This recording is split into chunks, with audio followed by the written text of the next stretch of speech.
Chris Perkins retires from Wizards of the Coast and Dungeons & Dragons. So let's look back at his amazing legacy with D&D and what his departure means for the brand's future. You guys ready? Welcome to the Character Sheet, your home for fantasy and TTRPG news. And before we break down the departure of Chris Perkins, why not take a second to hit those like and subscribe buttons to help us keep these videos coming. And then, let's dive into the news. For many fans, us included, Chris Perkins was the face of D&D. In his nearly 30-year career, he not only helped lead Dungeons & Dragons through the transition between 4th edition to 5th edition, a move that basically helped save the D&D brand after 4th edition began to falter badly in sales and reputation, but he is also one of the people most responsible for the boom of actual plays that helped push the popularity of D&D even more mainstream than it had ever been. As the longtime DM of Acquisitions Incorporated for Penny Arcade, he basically helped create the template of what an actual play dungeon master should be, when he began leading the Penny Arcade crew through their incredible adventures way back in 4th edition in 2008. Without Perkins leading Acquisitions Incorporated into the realm of actual play, from podcast form all the way up to live shows,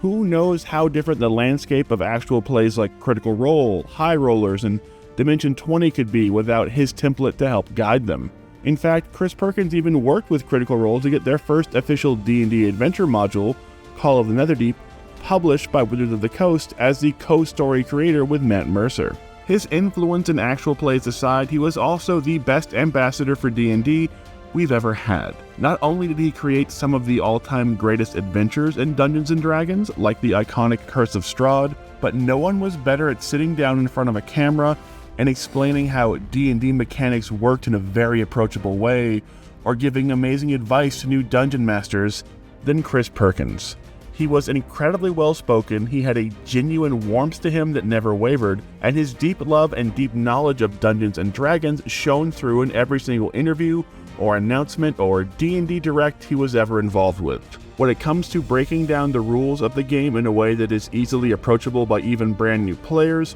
or just conveying the sheer enjoyment that D&D can bring to your life as a hobby, Perkins is irreplaceable, which makes his retirement last week a massive blow for a brand still reeling from its latest batch of PR debacles, and it raises some serious red flags for D&D. For one, Perkins was promoted to creative director of Wizards of the Coast just 5 months ago, with his work on the 2024 Dungeon Master's Guide being the last of the D&D projects he worked on as a product lead and game design architect. The move, which was hailed as a major promotion for Perkins, also saw him handling new projects like working to get the details down on the new D&D and Magic the Gathering shows heading to Netflix, among other Hollywood projects. But for some reason, just 5 months after taking this big promotion, Perkins is retiring and stepping away from Wizards of the Coast. And with the timing coming just weeks after the latest series of PR disasters to hit D&D, like the Dead on Arrival Sigil Virtual Tabletop, or the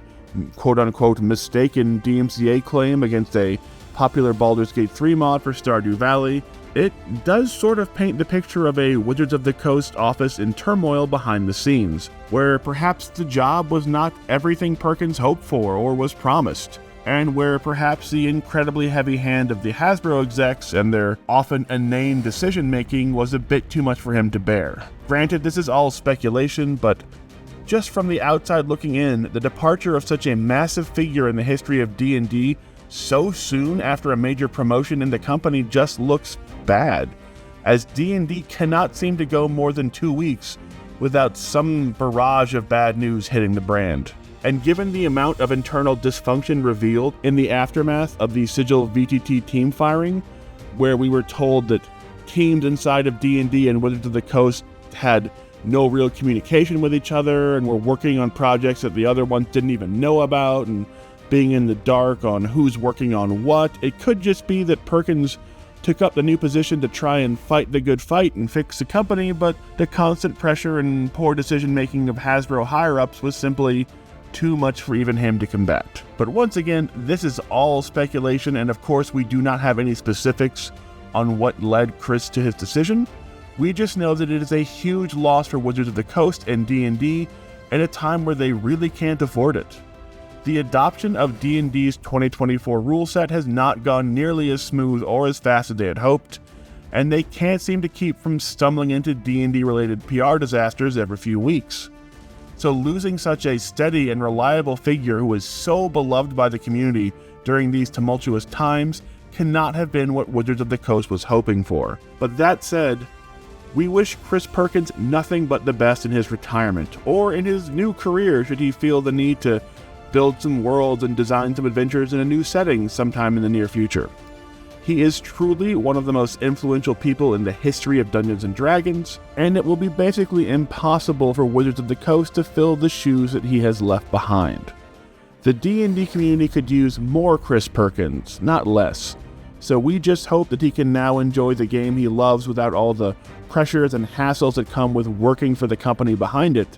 and we wish him an amazing and well-deserved retirement full of epic adventures and natural 20s. So what do you think? Will D&D ever get over the loss of Chris Perkins? Or is this just the latest disaster to hit the company? Let us know in the comments, and don't forget to hit those like and subscribe buttons.